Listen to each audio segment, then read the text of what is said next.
Ce soir, j'ai décidé de vous lire une petite histoire au coin du feu. J'espère qu'elle vous plaira. Cela se passe au mois de juin 1999. Dans un petit village presque abandonné dans les Pyrénées, à environ 1000 mètres d'altitude. Une quinzaine d'âmes vivent ici à l'année, dans quelques maisons éparpillées. Le paysage est féerique. De petits ruisseaux courent paisiblement à travers les pâturages et les prairies fleuries. Le printemps a repris ses droits sur l'hiver et c'est bientôt l'été. La douceur a fait fondre la neige et gorger la rivière. On peut encore apercevoir au loin, sur les hautes montagnes autour, quelques taches blanches anecdotiques, signe que la saison froide touche à sa fin. Les abeilles et les papillons sont apparus pour butiner toutes ces fleurs maintenant écloses. Et cette nature est à nouveau un immense terrain de jeu pour les insectes, les lapins, les chevaux, les vaches, les biches, la vie. C'est ici que Monique a décidé de passer sa retraite, dans la maison léguée par ses parents. Un chalet des montagnes, fait de granit et de bois, posé là, au milieu d'un champ fleuri de pissenlits, de pâquerettes et de coquelicots. Ces jours-ci, elle accueille son fils, Mathieu, qui a 30 ans. Il vient d'être licencié. L'usine où il était ouvrier a perdu de gros clients au profit de son principal concurrent.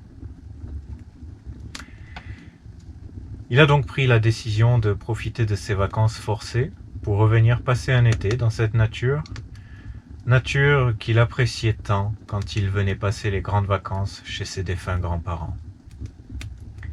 Son but est de se vider l'esprit, de réfléchir à une possible reconversion et de repartir reposé et conquérant en septembre. Il a passé ses étés ici de l'âge de 4 ans jusqu'à 9 ans. Et les parents de Monique ont tous les deux été fauchés par un camion à l'automne suivant. Il est venu avec un chiot qu'il a offert à sa mère pour qu'elle ait un peu de compagnie tout au long de l'année, surtout pendant les froides journées d'hiver. Une après-midi, Mathieu se promène le long du chemin de la rivière en recherche de fraîcheur. Au bout du chemin, il aperçoit un portail sans âge qui a l'air de tenir debout par une sorte de miracle. Ça l'intrigue, mais il préfère ne pas aller plus loin pour ne pas déranger les propriétaires. À son retour chez sa mère, il lui parle de cette trouvaille. Elle lui apprend que cette maison appartenait à un couple, Monsieur et Madame Lirsanva. Ils avaient eu 3 enfants, tous partis vivre à Paris.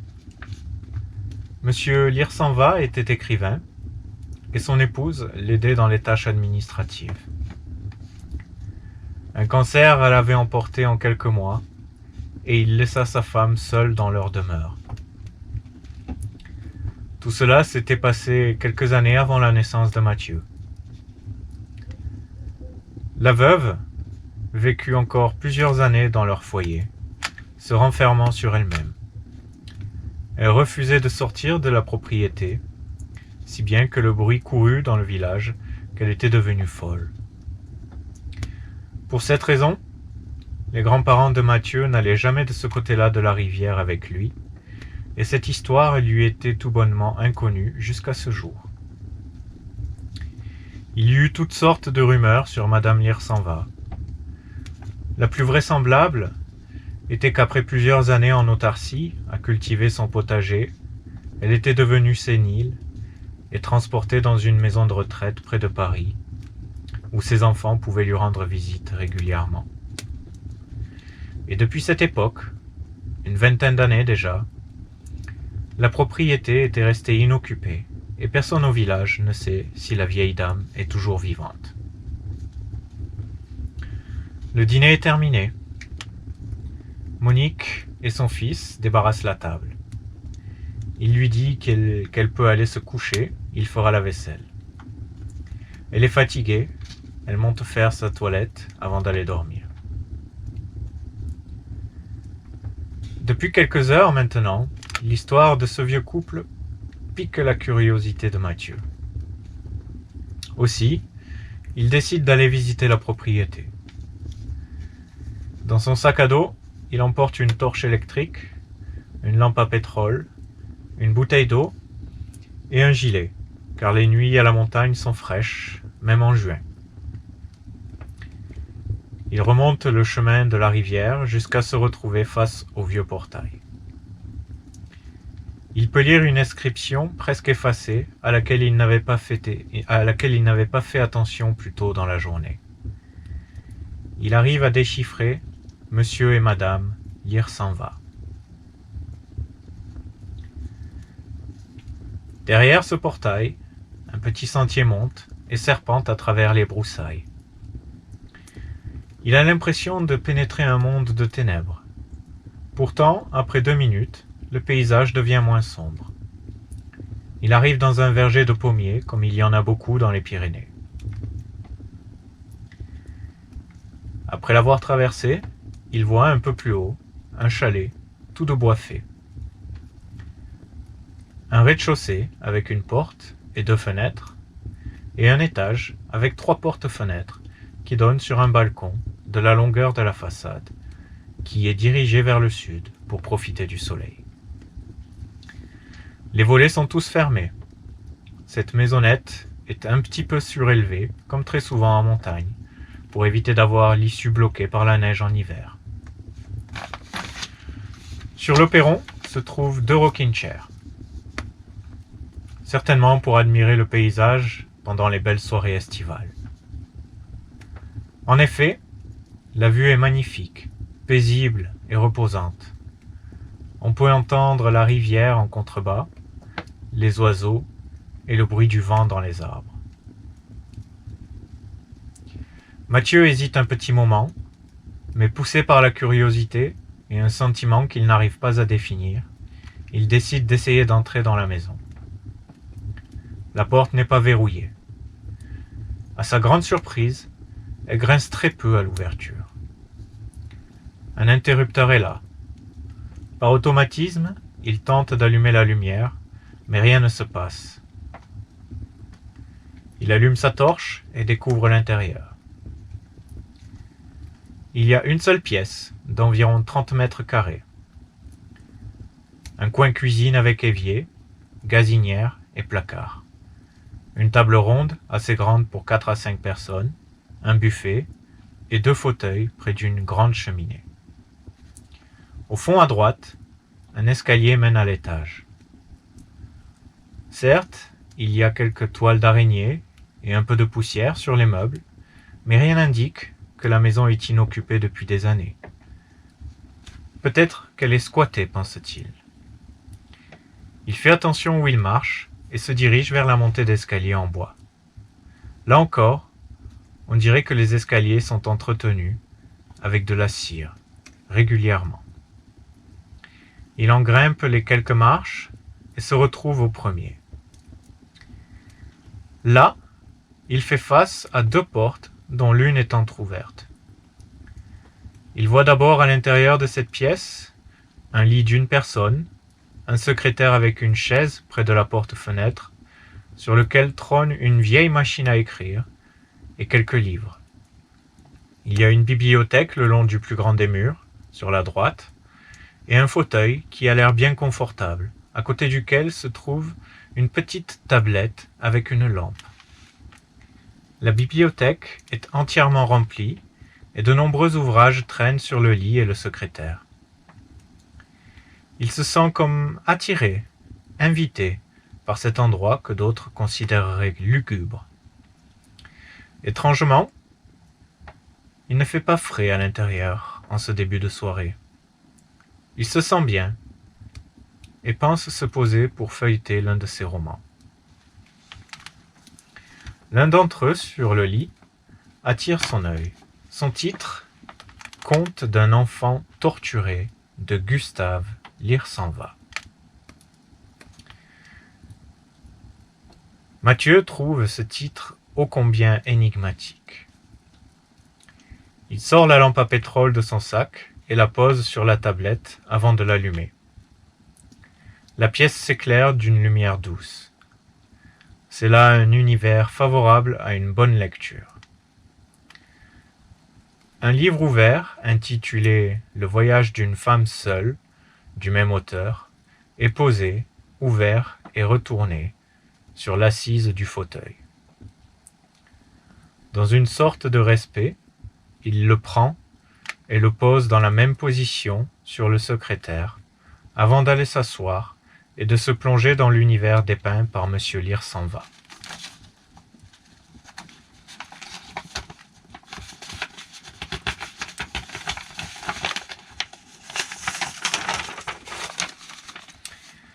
Passionné par ces contes surréalistes, il en dévore les pages, comme prisonnier de cette littérature inattendue. Lorsqu'il termine la dernière des histoires du recueil, il est plus de 6 heures du matin. Le temps a filé sans qu'il s'en rende compte. La lumière perce l'obscurité à travers de petites imperfections sur les volets. Il est fatigué et doit rentrer chez Monique, trouver un peu de sommeil avant le repas de midi. Il laisse le livre là où il l'a trouvé, range ses affaires dans son sac et descend pour sortir.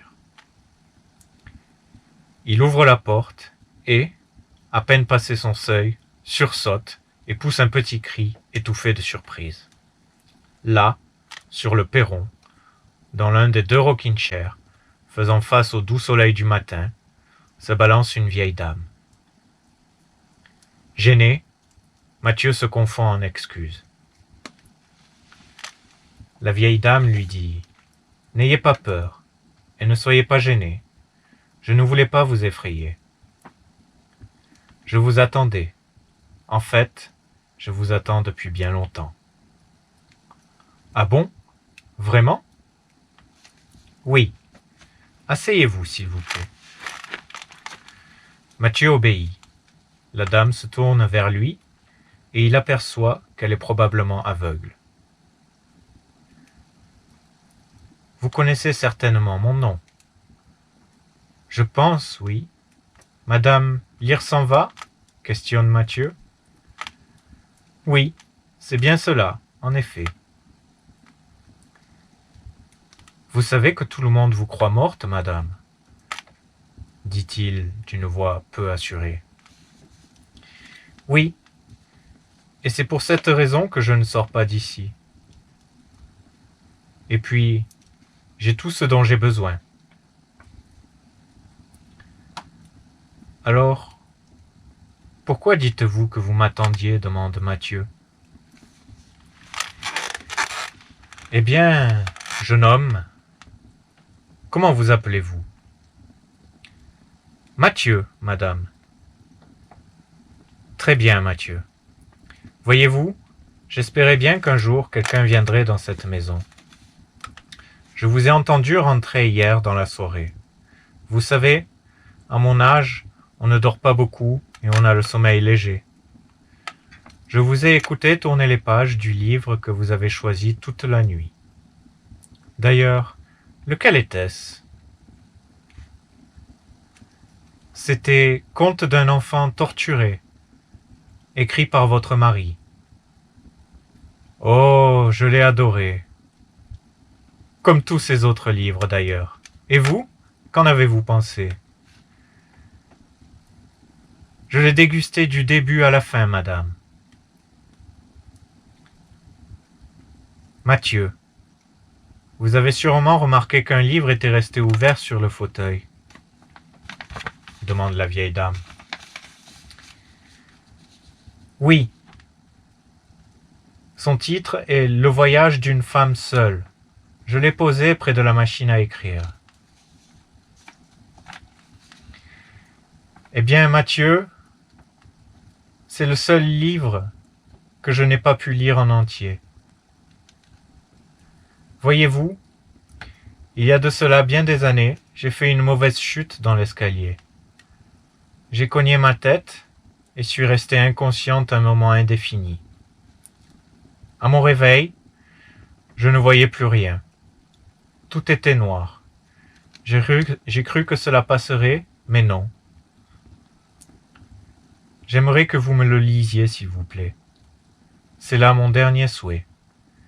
Si vous me rendez ce petit service, je vous fais don de tous ces livres qu'a écrits mon mari et qui sont dans son bureau. Bien sûr, je ne vous vois pas, mais vous avez l'air d'apprécier la littérature et d'être quelqu'un de foncièrement bon. Mathieu, étonné de cette demande, répond « C'est très gentil, je vous remercie. Puis-je revenir cet après-midi pour vous faire la lecture ? Je suis épuisé de cette nuit blanche. » « Bien sûr, répond la vieille dame. Reposez-vous bien. Je vous attends. Je ne bouge pas. » Mathieu s'en va de chez les Lyres s'en va. Il est content d'avoir trouvé cette femme, d'être comme son complice dans le mystère qui l'entoure depuis tant d'années et fait jaser les esprits des villageois. Au plus profond de lui, il ressent une sorte de plénitude, de satisfaction. Sur le chemin du retour, il décide qu'il ne dira rien à sa mère de cette rencontre. Il souhaite respecter le vœu de solitude de la pauvre veuve. Il lui raconte donc que durant le repas qu'il a voulu dormir à la belle étoile la nuit passée. Elle ne lui pose pas plus de questions que cela, sachant que son fils a toujours eu une âme de poète romantique et rêveur. Le repas se fait dehors au soleil. Comme la veille, c'est Mathieu qui range et nettoie tout, pendant que Monique va faire une sieste. Au retour de Mathieu à la maison, il voit la vieille dame et vient près d'elle. Puis il lui dit « Voulez-vous que je vous porte un verre d'eau ou autre chose ?»« Non, merci, Mathieu, » répond la vieille dame. « Allez juste chercher le livre, s'il vous plaît. » « Entendu. » Mathieu s'exécute et monte à l'étage. Revenu en bas, il s'assied sur l'autre rocking chair, tout près d'elle. « Voulez-vous que je reprenne depuis le début ? » « Non, merci, ce n'est pas nécessaire. Je me souviens très bien de l'histoire. »« Reprenez où je me suis arrêté, cela ira très bien. » Chapitre 9. Mathieu pense « Quelle mémoire !» Puis, tout de suite, il commence la lecture et Madame Lyres s'en va, écoute attentivement la voix du jeune homme lire les seules lignes de son mari qui jusque-là lui étaient restées inconnues. De temps à autre, Mathieu lève les yeux pour l'observer. Elle semble comme transportée de bonheur. On dirait qu'elle vit l'histoire qui lui est racontée. Mathieu est très bon lecteur. Elle est ravie. Il a l'air de mettre tout son cœur à l'ouvrage. Vient le dernier paragraphe, puis la dernière phrase, qui est « Et Marie-Belle continua son chemin, le cœur léger. » Il ferme alors le livre et annonce que c'est la fin. Madame Lyres s'en va, cherche à prendre la main du jeune homme, qui la lui tend. Puis elle dit « Vous savez, Mathieu, je vous remercie du fond du cœur. Je m'appelle Marie-Belle, moi aussi. Je pense que ce livre est un message de mon mari. Il m'avait demandé, sur son lit de mort à l'hôpital, de le lire après son départ. Il m'avait caché l'avoir écrit. J'attendais la fin de ce récit depuis tant de temps. Maintenant, je peux rejoindre Gustave en paix. » Les yeux de la dame brillent.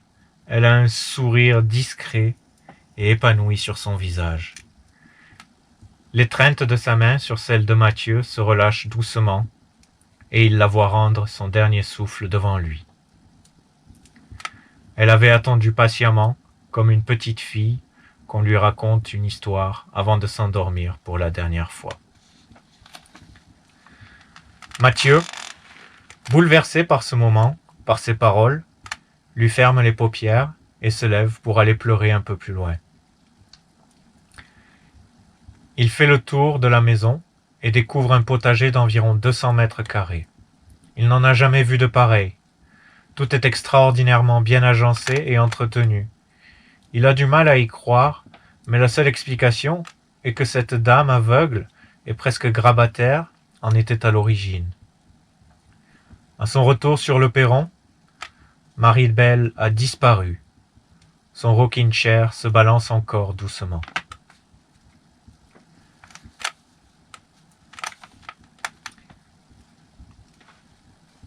L'année qui suit, Mathieu se met en contact avec les enfants de Marie-Belle pour leur racheter le chalet et s'y installer. Ils lui ont raconté que leur mère est décédée il y a bien longtemps à la maison de retraite. Il n'a parlé de sa rencontre à personne par respect pour les époux Lire-s'en-va et vit maintenant dans leur maison. Il n'a touché à aucun des meubles, tout est comme auparavant. Parfois le soir, il lui arrive d'entendre des pages se tourner ou encore le bruit de la machine à écrire. Tous les matins, les deux rocking chairs semblent le saluer en se balançant.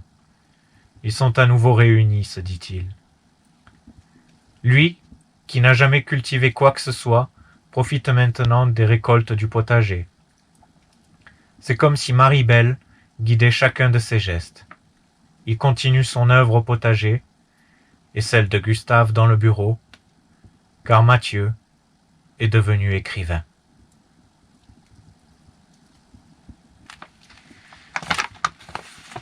Voilà, j'espère que cette petite histoire vous aura plu.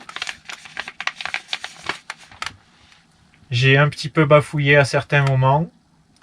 Je vous demande pardon. Et puis je vous dis à une prochaine fois pour une autre histoire.